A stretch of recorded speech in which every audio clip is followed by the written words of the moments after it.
기도하겠습니다. 사랑과 은혜가 풍성하신 하나님 아버지, 오늘도 하나님의 은혜로 우리가 이 자리에 모였습니다. 하나님께서 우리들을 사랑하셔서 이 자리로 불러주셨사오니 우리는 사모하는 마음으로 주님 앞에 나아갈 수 있도록 성령 하나님 인도하여 주시옵소서.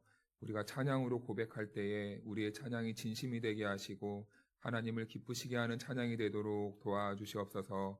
감사를 드리며 예수님의 이름으로 기도하옵나이다. 아멘. 우리 다 같이 하나님의 은혜 찬양하겠습니다.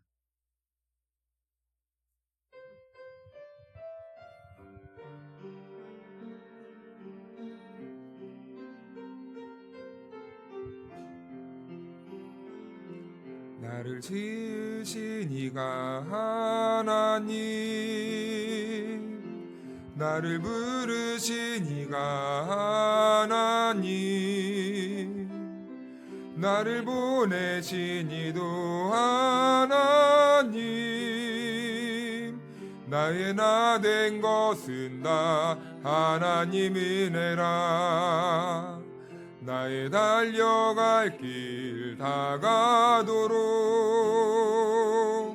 나의 마지막 호흡 다하도록 나로 그 십자가 품게 하시니 나의 나 된 것은 다 하나님 은혜라. 한량없는 은혜 갚을 길 없는 은혜 내 삶을 애워싸는 하나님의 은혜 나 주저함 없이 그 땅을 밟음도 나를 붙드시는 하나님의 은혜 나를 지으시니가 나를 지으시니가 나를 부르시니가 하나님 나를 부르시니가 하나님 아멘 나를 보내시니도 하나님 나의 나 된 것은 다 하나님 은혜라 나의 달려갈 길 다가도록 나의 마지막 호흡 다하도록 나로 그 십자가 품게 하시니 나의 나 된 것은 다 하나님 은혜라 한량없는 은혜 한량없는 은혜 갚을 길 없는 은혜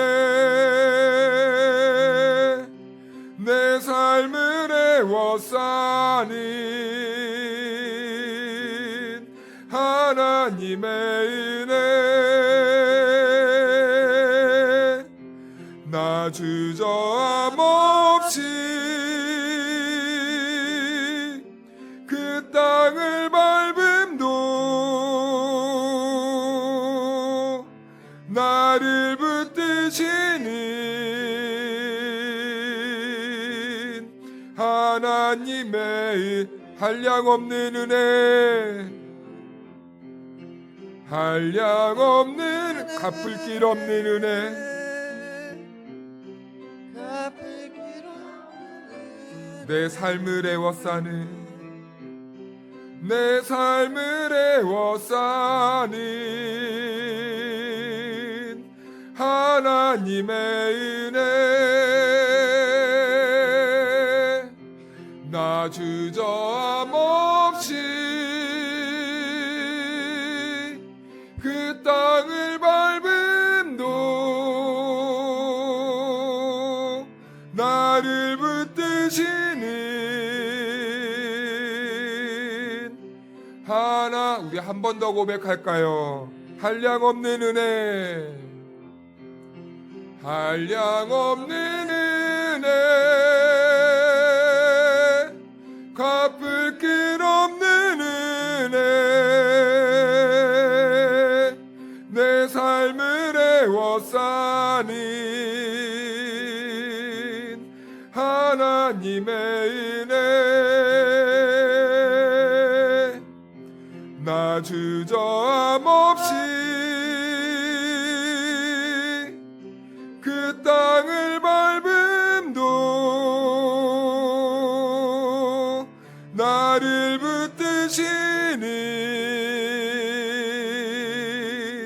하나님의 은혜. 아멘. 우리 429장 찬양하겠습니다.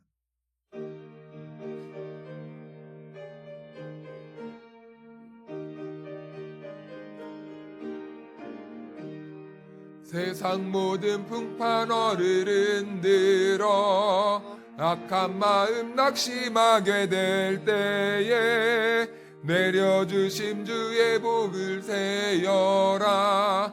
주의 크신 복을 내가 알리라. 받은 복을 세어보아라. 크신 복을 내가 알리라.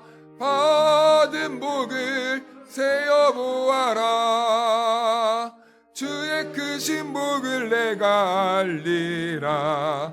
세상 근심 걱정 너를 누르고 십자가를 등에 지고 나갈 때 주가 내게 주신 복을 세어라. 두려움 없이 항상 찬송하리라. 받은 복을 세어보아라. 크신 복을 내가 알리라. 받은 복을 세어보아라. 주의 크신 복을 내가 알리라. 세상 권세 너의 앞길 막을 때 주만 믿고 낙심하지 말아라. 전사들이 너를 보호하리니 염려 없이 앞만 보고 나가라. 받은 복을 세어보아라. 크신 복을 내가 알리라. 받은 복을 세어보아라. 주의 크신 복을 세상 모든 풍파너를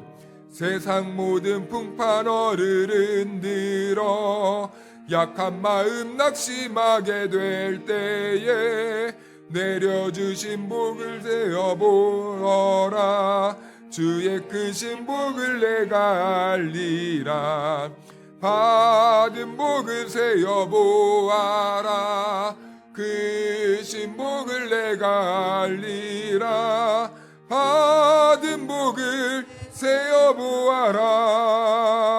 주의 크신 3절로 찬양합니다. 세상 권세 너의 앞길 막을 때 주만 믿고 낙심하지 말아라. 전사들이 너를 보호하리니 염려 없이 앞만 보고 나가라.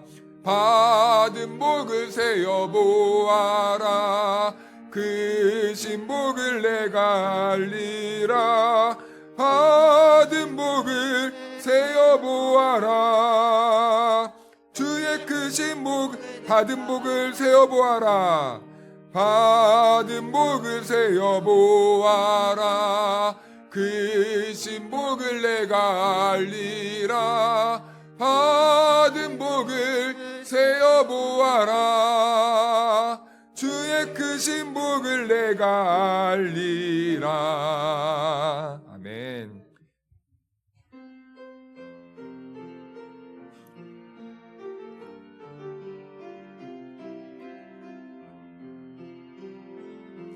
오늘 이곳에 계신 성령님, 우리에게 말씀하시고 우리 가르치소서.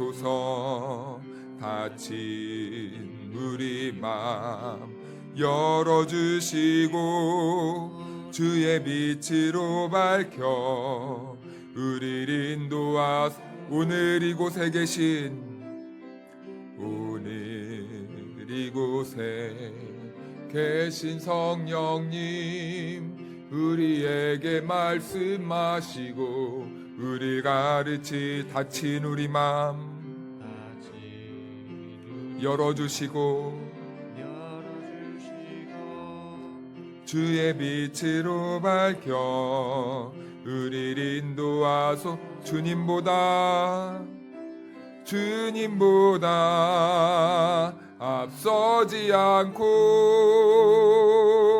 겸손하게 주님의 말씀 기다리니 주님 손에 우릴 드립니다. 사랑으로 인도하 주님보다 앞서지 않고 주님보다 겸손하게 주님의 말씀 기다리니 주님 손에 우릴 드립니다.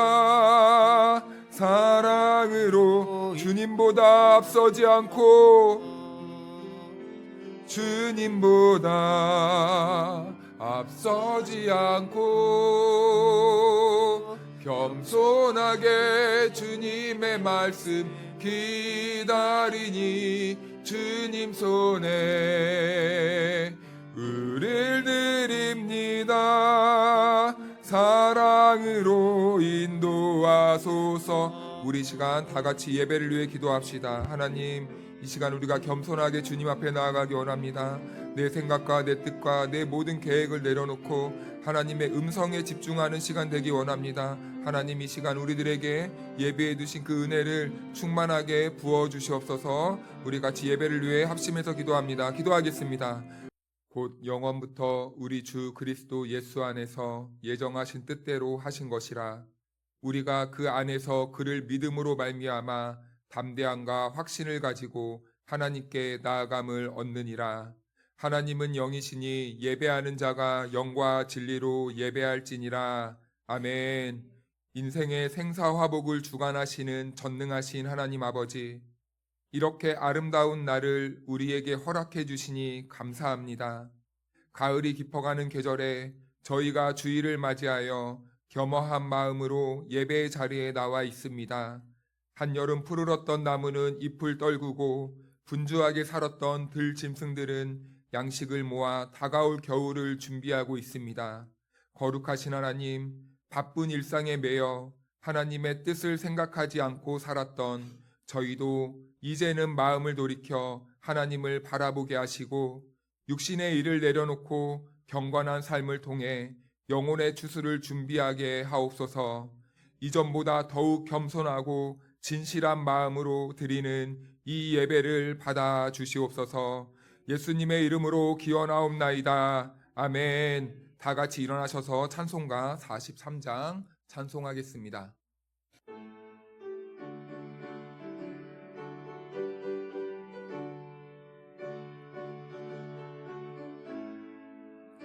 찬송으로 보답할 수 없는 큰 사랑, 주님께 영광 할렐루야. 형제 자매 모두 함께 모여 찬송해.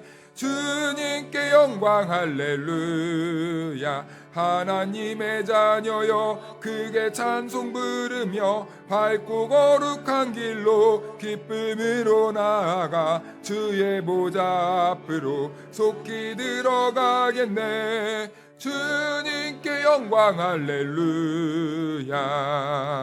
우리 받은 주님 은혜 한량 없도다. 주님께 영광 할렐루야. 기쁜 찬송 부르면서 천국 가겠네.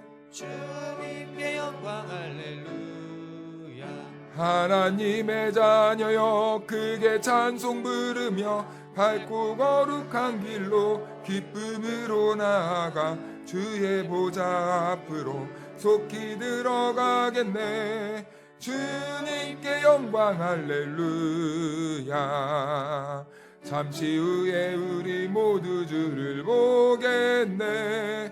주님께 영광 할렐루야. 영광스러운 보좌 위에 거룩하신 주, 주님께 영광 할렐루야. 하나님의 자녀여 크게 찬송 부르며 밝고 거룩한 길로 기쁨으로 나아가 주의 보좌 앞으로 속히 들어가겠네. 주님께 영광 할렐루야. 만국 백성 천국에서 소리 높여서 주님께 영광 할렐루야. 영원토록 주의 공로 찬양하겠네.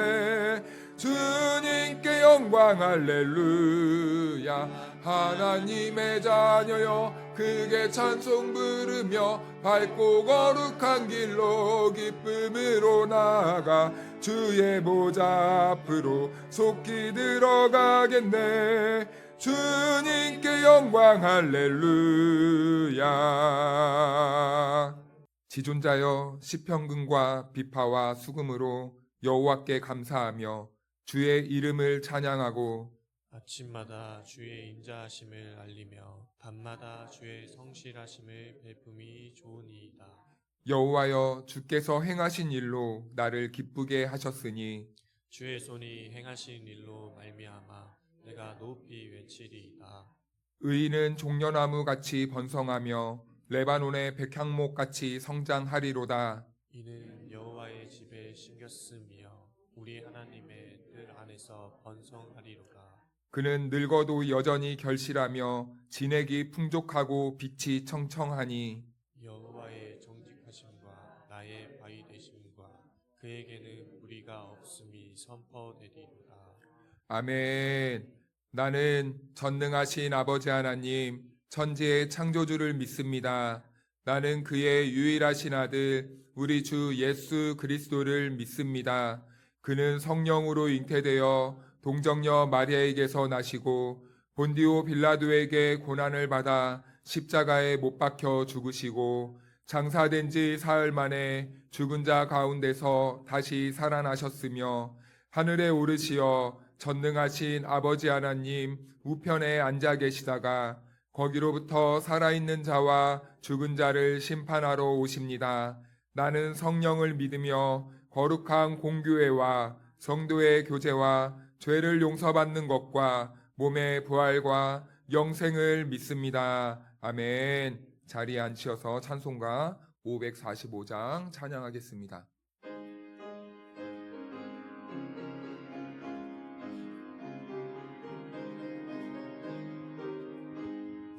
이 눈에 아무 증거 아니 배어도 믿음만을 가지고서 늘 걸으며 이 귀에 아무 소리 아니 들려도 하나님의 약속 위에 서리라. 걸어가세 믿음 위에 서서 나가세 나가세 의심 버리고 걸어가세 믿음 위에 서서 눈과 귀에 아무 증거 없어도 이 눈이 보기에는 어떠하든지 이미 얻은 증거대로 늘 믿으며 이 맘에 의심 없이 살아갈 때에 우리 소원 주 안에서 이루리.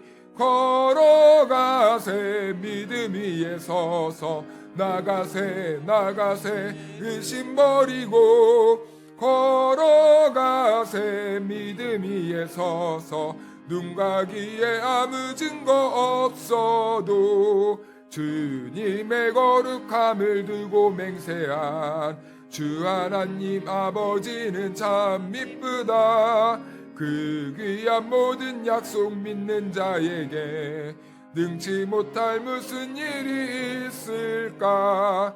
걸어가세 믿음 위에 서서 나가세 나가세 의심 버리고 걸어가세 믿음 위에 서서 눈과 귀에 아무 증거 없어도. 이제는 평화의 인사의 시간입니다. 하나님이 그리스도 안에서 우리를 용서해 주셨습니다. 그러니 우리도 서로 용서하고 화해하는 삶으로 나아가야 합니다. 여러분 모두에게 우리 주 예수 그리스도의 평화가 함께 하시길 기도합니다. 이제 앞뒤 좌우 성도님들과 이렇게 인사 나누겠습니다. 그리스도의 평화가 함께 하시길 기도합니다.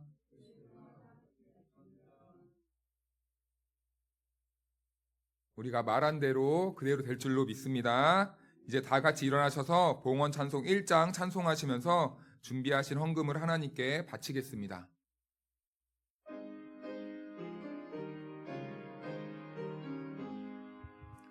만복의 근원 하나님 온 백성 찬송 드리고 저 천사여 찬송하세. 찬송 성부 성자 성령 아멘. 사랑과 은혜가 풍성하신 하나님 아버지, 우리에게 생명과 모든 것을 허락하시고 거룩한 주일 주님의 몸된 교회에 나와 예배할 수 있도록 은혜를 주시니 감사드립니다. 기쁨으로 드리는 우리의 이 예물을 받아주시고 하나님께 드린 손길을 기억하여 주사 성경에서 약속하신 모든 축복의 말씀들이 이루어지는 복을 베풀어 주옵소서.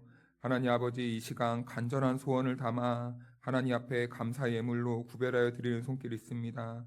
또한 생일 감사 헌금으로 11조로 하나님께 드리는 손길이 있사오니 하나님 이 손길을 기억하여 주셔서 하나님께서 하늘의 것과 땅의 것으로 충만하게 채워주시고 주의 일을 더욱더 능력 있게 감당할 수 있는 복된 성도들 될 수 있도록 인도하여 주옵소서. 그러나 주님, 이 시간 드리고 싶으나 드리지 못한 성도들이 있습니까? 하나님께서 그 손에 복을 허락하여 주셔서 하나님께 드림이 기쁨이 될 수 있도록 주님께서 인도하여 주시옵소서. 이 시간 우리가 하나님의 말씀을 듣습니다. 하나님의 말씀을 들을 때에 성령님의 능력으로 우리를 인도하셔서 우리 안에 주의 말씀이 길이 열려 진리 안에서 기뻐하게 하옵소서. 우리 주 예수 그리스도의 이름으로 기도하옵나이다. 아멘. 이제 자리에 앉으셔서 오늘 우리에게 주신 하나님의 말씀 보도록 하겠습니다.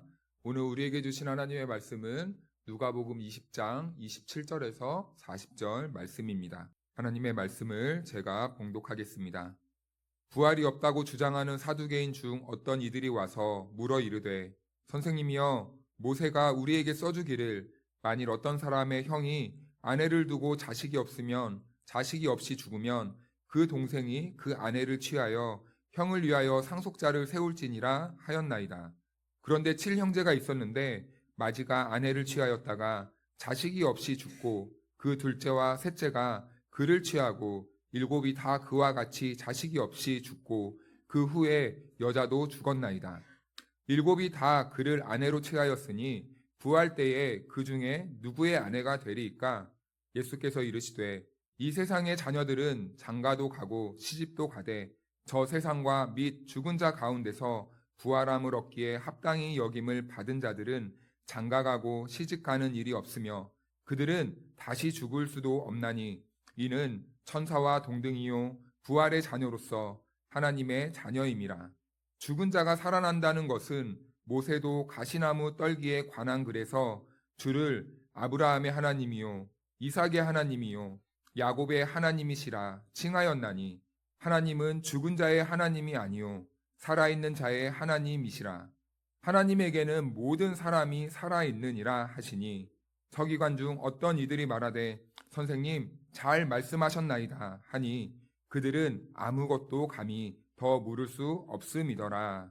이 말씀은 하나님의 말씀입니다. 아멘. 할렐루야. 오늘 예배하는 우리 모두에게 하나님의 은혜와 평강이 넘치기를 주님의 이름으로 축원합니다. 사랑하는 다솜의 가족 여러분, 언제나 말씀 충만하십시오. 성령으로 충만하십시오. 그래서 모든 말씀을 나의 말씀으로 받아들이시고 모든 말씀에 순종할 수 있는 능력을 얻기를 축복합니다. 네, 예수님을 믿는 종교를 가리켜서 무엇이라고 말하죠? 기독교라고 말합니다. 이 기독이란 말은요, 한자어인데요. 헬라어 그리스도를 번역해서 기독이란 말을 씁니다. 그런데 이 그리스도는 히브리어 메시아를 옮긴 말이거든요. 근데 그 뜻이 무엇이냐면 기름 부음을 받은 자, 곧 하나님께서 구원자로 세우신 분을 의미할 때 메시아, 그리스도라고 말합니다. 그래서 기독교란 무엇이냐면 예수 그리스도의 가르침을 따르는 종교를 가르쳐서 기독교라고 말을 합니다. 기독교의 내용에는 몇 가지 그 내용이 있는데 기독교의 내용은 광범위하지만 몇 가지로 간단하게 말하면 이 정도로 말할 수 있을 것 같습니다. 하나님 나라, 그리고 회개와 믿음, 그리고 사랑, 그리고 제자도, 그리고 생명을 말할 수 있을 것 같습니다.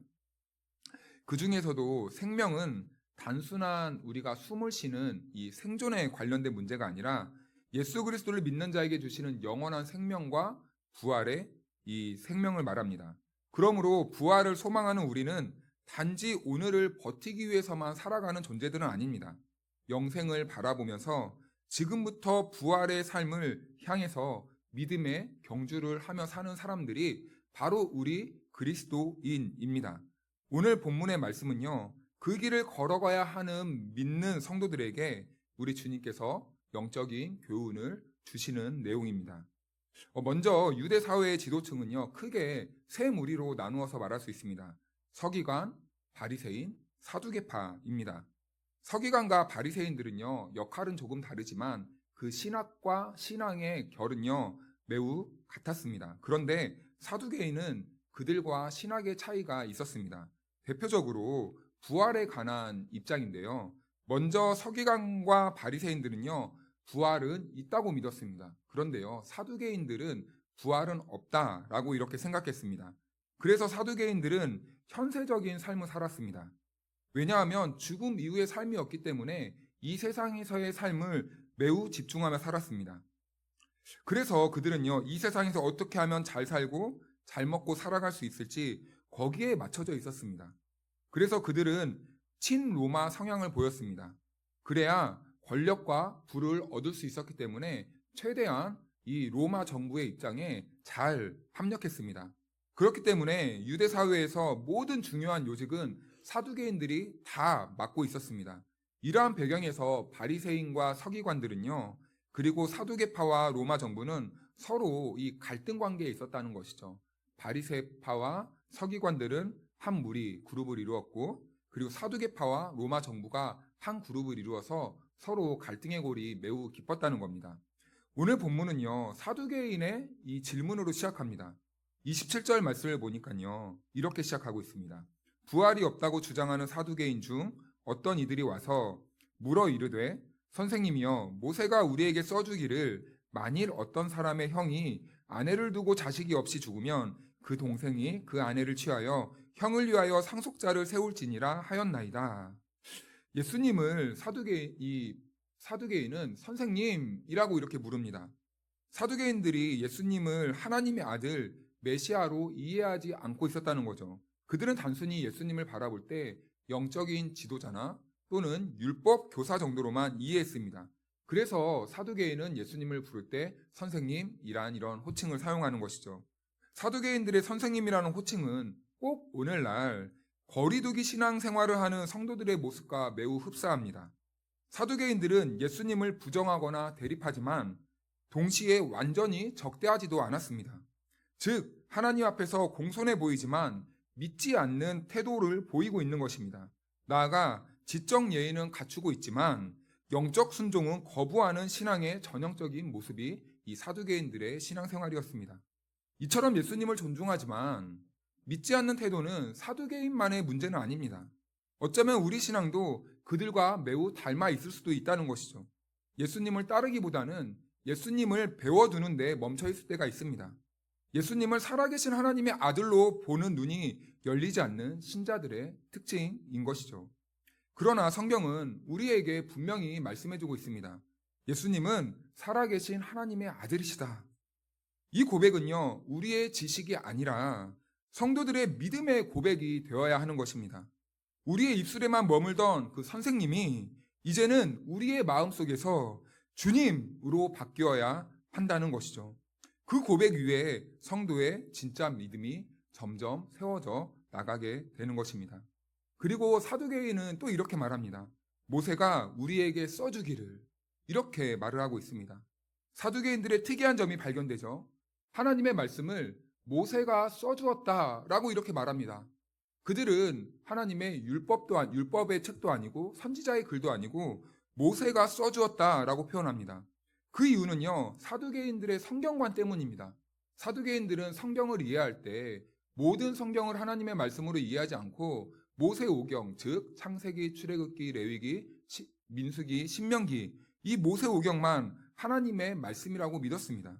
그래서 그들만의 구별된 표현을 지금 사용하고 있는 것이죠.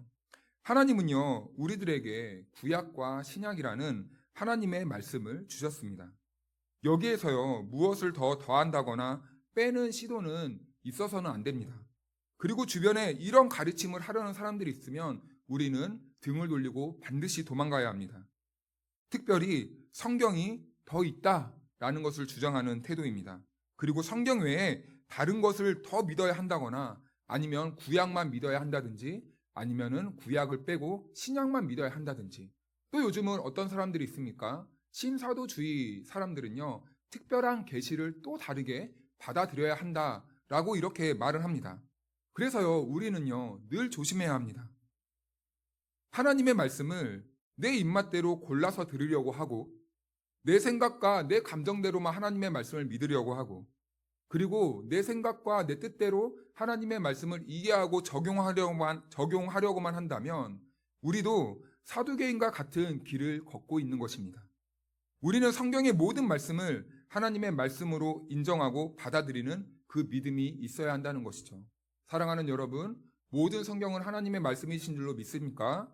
거기에 더하거나 빼지 않고 모든 말씀에 순종하는 저와 여러분들이 되기를 주님의 이름으로 축원합니다. 사두개인들은요, 한 가지 예로 예수님께 질문을 합니다. 그 질문은 어떻게 시작하냐면요, 만일 어떤 사람의 형이 아내를 두고 자식이 없이 죽으면 그 동생이 그 아내를 취하여 형을 위하여 상속자를 세울지니라. 이렇게 질문을 하는 겁니다.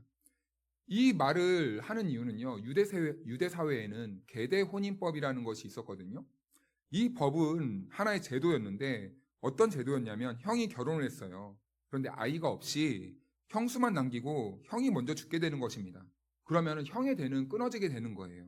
그래서 그 형의 대가 끊어지지 않도록 동생이나 가까운 친척들이 그 형의 후손을 이어주는 제도였습니다. 그런데요, 사두개인들은 부활을 부정하기 위해서 이 제도를 이용해 예수님에게 지금 질문하고 있는 모습을 보여주고 있는 것이죠.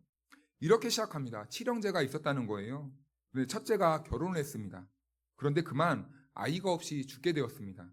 그래서 이 계대 혼인법에 따라서 둘째가 형수를 책임집니다. 그런데요, 둘째도 형처럼 아이를 낳기 전에 죽었네요.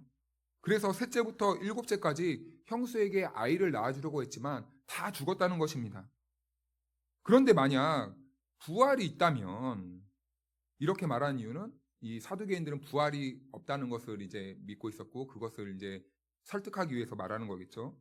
만약 부활이 있다면 형제들이 모두 하나님의 나라에 갔습니다. 그러면 그들은 도대체 족보가 어떻게 되는 것입니까? 누가 그 형수의, 그 여자의 남편이 된다는 것입니까? 이렇게 질문한 것이죠. 사두개인들은요, 부활이라는 이 본질을 흐리고 지금 말장난을 하고 있는 모습이죠. 예수님은 사두개인의 질문에 있어서 부활이 있다, 없다로 대답하지 않습니다. 다만 부활의 참 의미에 대해서 설명해주고 계십니다. 34절 말씀을 다 같이 읽어볼까요? 시작. 예수께서 이르시되 이 세상의 자녀들은 장가도 가고 십시도 가고 35절이요. 저 세상과 및 죽은 자 가운데서 부활함을 얻기에 합당히 여김을 받은 자들은 장가가고 시집가는 일이 없으며. 예수님은요, 오늘 이 말씀을 보니까요, 특이한 이 모습을 보여줍니다. 이 세상을 구분할 때 이 세상의 자녀들, 그리고 저 세상과 및 죽은 자, 이렇게 두 가지로 구분하고 있으십니다. 먼저 이 세상을 목적으로 하는 사람들의 삶을 한번 우리가 살펴볼까요? 34절을 보니까 이 세상의 자녀들은 장가도 가고 시집도 가되 라고 이렇게 말씀하고 있습니다. 이 말씀은요, 예수님께서 아마 노아의 시대의 사람들을 염두에 두고 인용하신 말씀인 것 같습니다. 창세기에서 노아 시대의 사람들의 특징을 말할 때 시집가고 장가가고 먹고 마셨다, 이렇게 그 시대를 표현하고 있습니다. 그런데요, 이렇게 사는 것은 죄는 아니죠. 사람이라면 누구나 다 먹고 마시고 시집가고 장가가는 삶을 살아야 합니다. 그런데 문제는 그 시대의 사람들은 그렇게 사는 것이 인생의 삶의 유일한 목적이었다는 것입니다. 마치 사두개인들처럼 이 세상이 전부이고 영원하다는 생각으로만 인생의 모든 에너지를 이 현세에만 쏟으며 살았다는 것이죠. 그렇다면 저 세상 사람들은 어떠한 삶을 살아가는가? 거기에는요, 시집가고 장가가는 일이 없다 말씀하십니다. 이 말의 뜻은 무엇입니까? 어떤 의미이냐면 이 땅의 결혼 제도는 하나님 나라에서 더 이상 유지되지 않는다는 뜻입니다. 즉, 하나님 나라에서는 부부로서의 관계는 더 이상 다시 이어지지 않는다는 의미인 것이죠. 모든 관계는요, 그래서 하나님 안에서 새롭게 완성되는 곳이 하나님의 나라입니다. 그러므로 우리는 이 세상에서 함께 살아가는 사람들을요, 이 세상을 살아가는 동안에 정말 우리는 귀하게 여겨야 합니다. 남편과 아내와 부모와 그리고 자녀, 친구와 이웃, 지금 이 땅에서 함께 할 수 있는 시간이 우리는 영원하지 않기에 우리는 여기에서 할 수 있는 만큼 최선을 다해서 서로 아껴주고 보살펴주고 사랑해야 하는 삶을 살아가야 하는 것이죠. 우리가 하나님 나라에 가게 된다면 유일한 사랑의 대상이 되시는 하나님을 온전히 사랑하며 그분만 섬기고 예배하는 삶을 살아야 합니다. 그리고 그 사랑 안에서 우리는 서로 새로운 모습으로 새롭게 만나게 될 것입니다. 하나님 안에서 완전한 사랑의 공동체로 다시 만나게 되는 것이죠. 그래서 37절 말씀을 다 같이 읽어볼까요? 시작.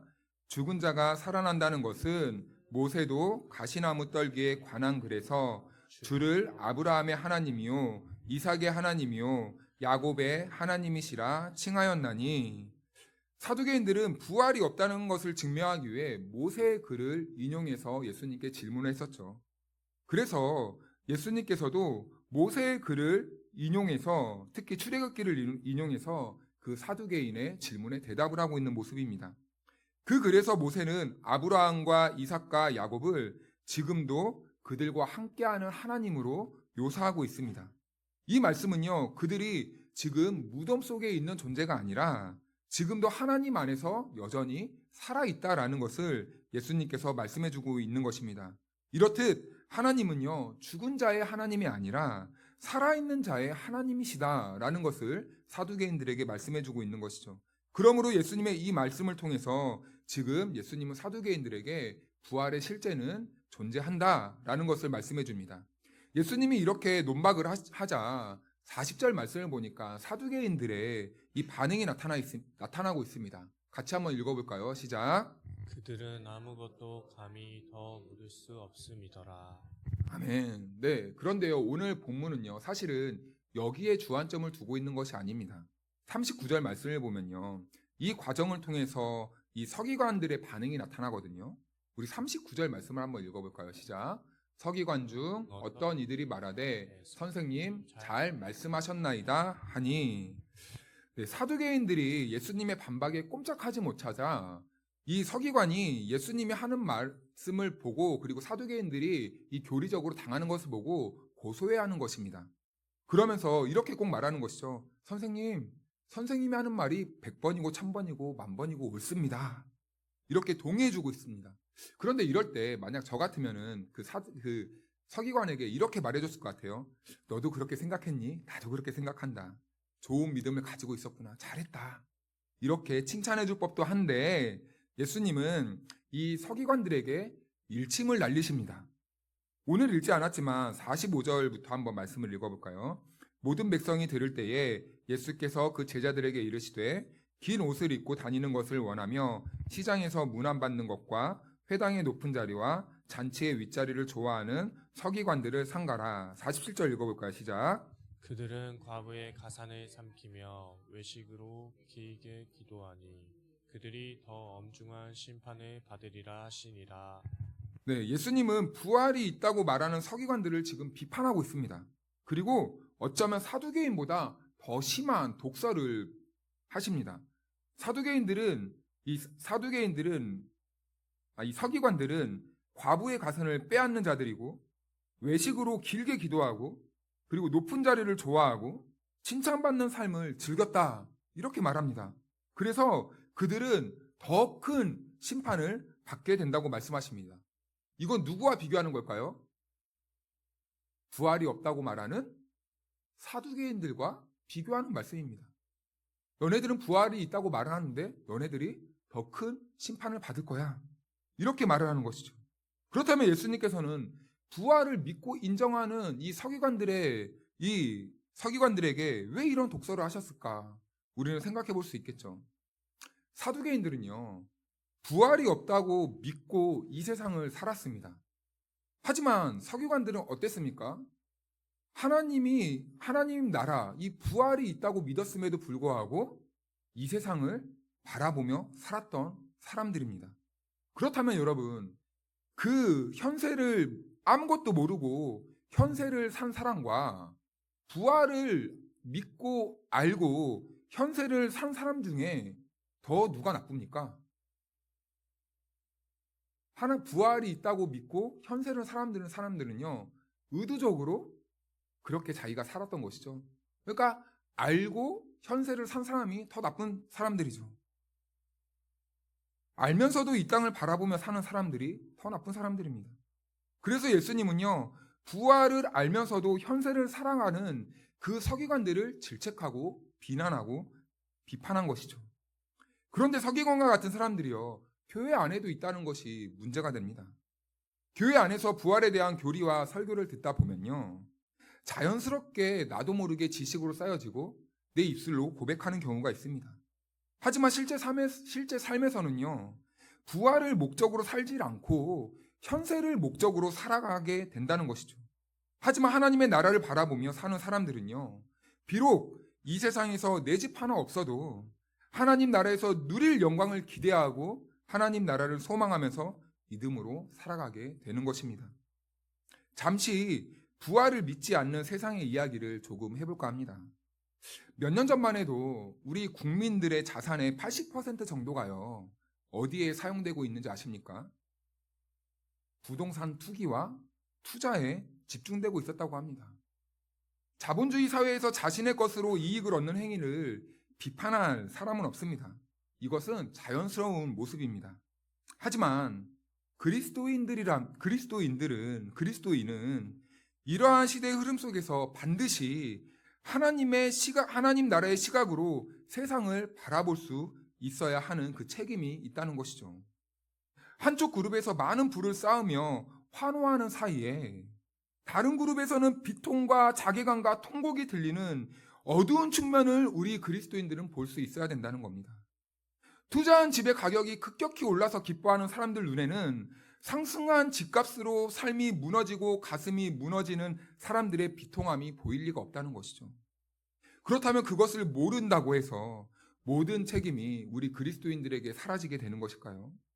오늘 말씀에 비추어 보았을 때는 그렇지 않다는 것입니다. 공평과 정의의 하나님은요, 이 땅의 고통 속에 있는 가난한 자들을 틀림없이 눈여겨 보고 있기 때문입니다. 그래서 이사야 5장 8절에서는 이렇게 말씀하고 있는데요.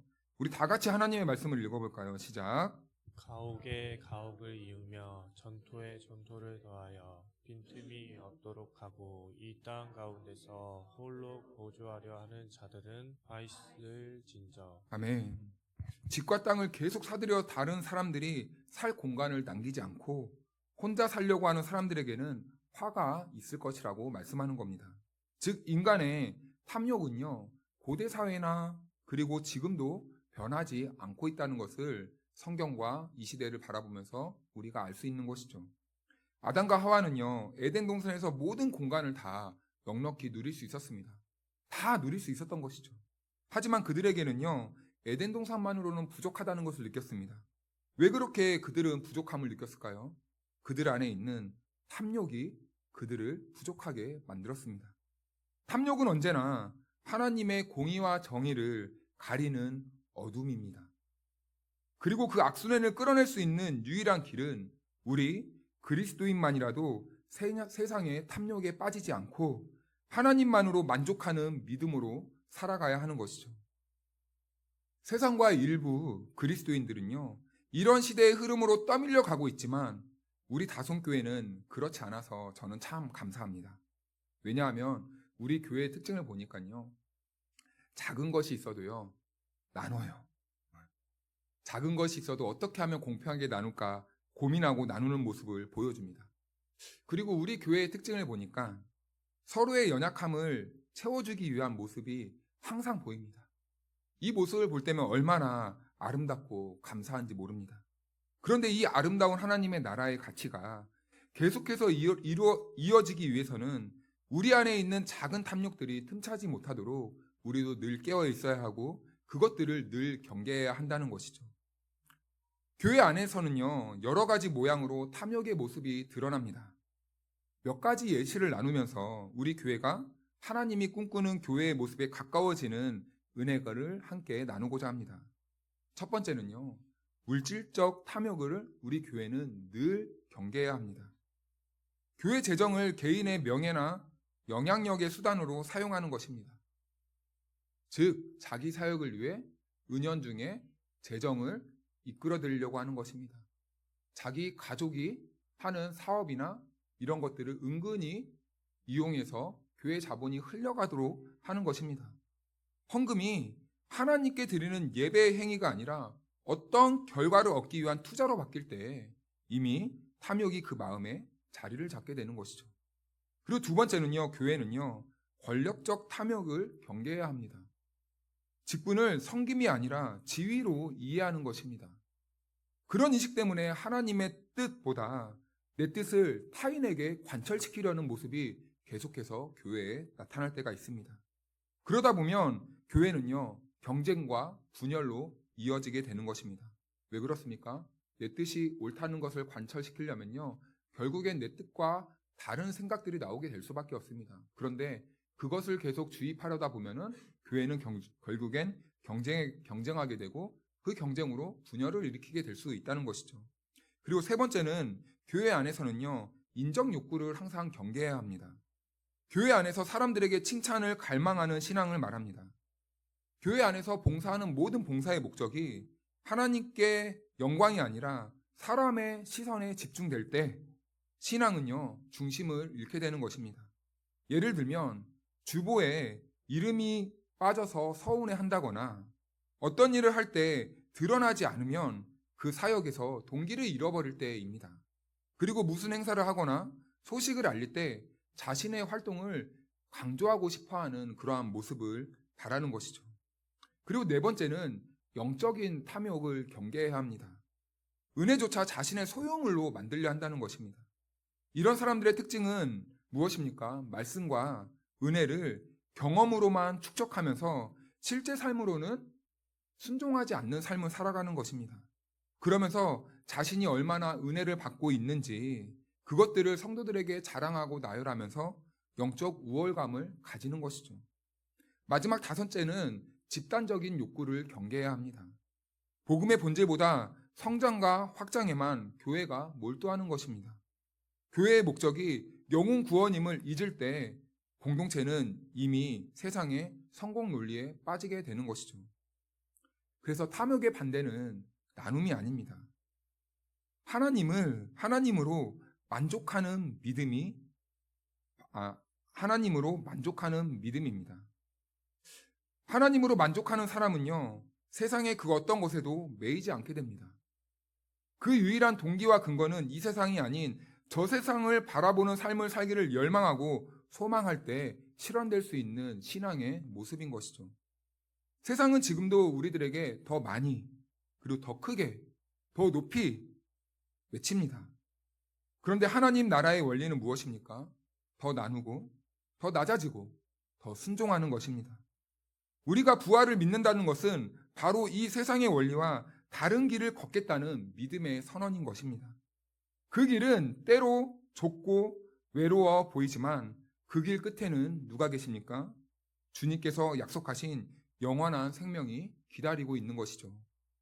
그러므로 사랑하는 성도 여러분, 우리가 예수 그리스도를 믿는 이유는 단지 이 땅에서 잘되기 위함이 아닙니다. 부활하신 주님처럼 다시 살아나기 위해서 우리는 믿음의 길을 걸어가고 있는 것이죠. 그 부활의 생명이 지금 우리 안에서는 이미 시작된 줄로 믿습니다. 그러므로 우리는 부활의 사람답게 오늘 이 땅에서도 하나님의 나라의 삶을 살아가야 할 줄로 믿습니다. 하나님만으로 만족하며 서로를 귀히 여기고 작은 것이라도 함께 나누며 살아갈 때에 우리 공동체 안에서는 부활의 능력이 드러나게 될 줄로 믿습니다.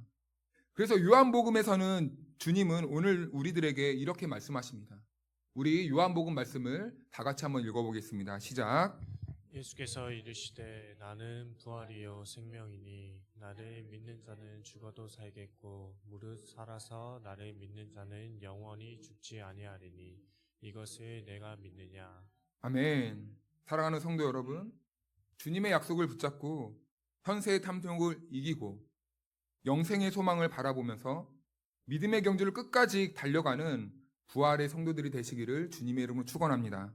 그리고 우리 다순교회가 이 땅에서부터 하나님의 나라의 기쁨을 살아내는 부활의 공동체가 되기를 주님의 이름으로 다시 한번 축원하고 축복합니다.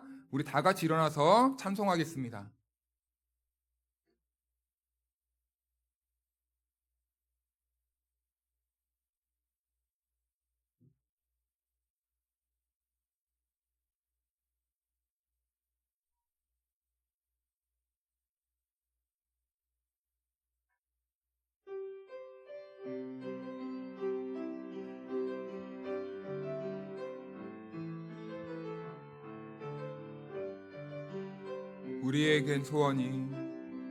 우리에겐 소원이 하나 있네. 주님 다시 오실 그날까지 우리 가슴에 새긴 주의 십자가 사랑 나의 교회를 사랑케 하네. 주의 교회를 향한 우리 마음 희생과 포기와 가난과 고난 하물며 죽음조차 우릴 막을 수 없네. 우리 교회는 이 땅의 희망 교회를 교회되게 예배를 예배되게 우릴 사용하소서. 진정한 부흥의 날 오늘 임하도록 우리 교회를 교회되게 교회를 교회되게 예배를 예배되게 우릴 사용하소서. 진정한 부흥의 날 오늘 임하도록 우릴 사용하소서. 우리 이 시간 다 같이 말씀을 기억하면서 기도하겠습니다. 크게는 두 가지로 기도했으면 좋겠는데, 첫 번째는 우리 안에 예수 그리스도를 향한 진실한 고백이 있는지 우리가 한번 주님 앞에서 나의 신앙을 한번 점검해 보시고 우리가 진실하게 주님을 믿음으로 말미암아 우리가 주님께서 맡겨주신 이 영적인 생활을 끝까지 감당할 수 있도록 도와주옵소서 기도하시고, 또한 오늘 서기관들이 하나님의 나라는 믿었지만 하나님의 나라를 살아가지 못하고 현세를 살아갔던 그 이유는 자신들의 탐욕, 욕망에 있었음을 바라보았습니다. 우리는 어떻습니까? 우리는 지금 어디를 바라보며 사십니까? 무엇을 향해 목적을 향하여서 주어진 이 삶을 걸어가고 계십니까?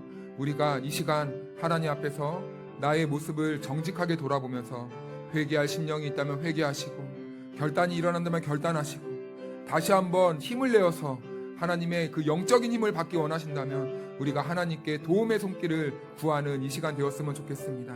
그리고 마지막으로 아픈 곳이 있다면 손을 얹고 하나님의 그 능력으로 치유가 일어나는 은혜를 경험하게 해주옵소서. 우리 다 같이 주님의 이름 한번 부르고 기도합니다. 주여! 여호와는 내게 복을 주시고 너를 지키시기를 원하며 여호와는 그의 얼굴을 내게 비추사 은혜 베푸시기를 원하며 여호와는 그 얼굴을 내게로 향하여 드사 평강 주시기를 원하노라. 아멘.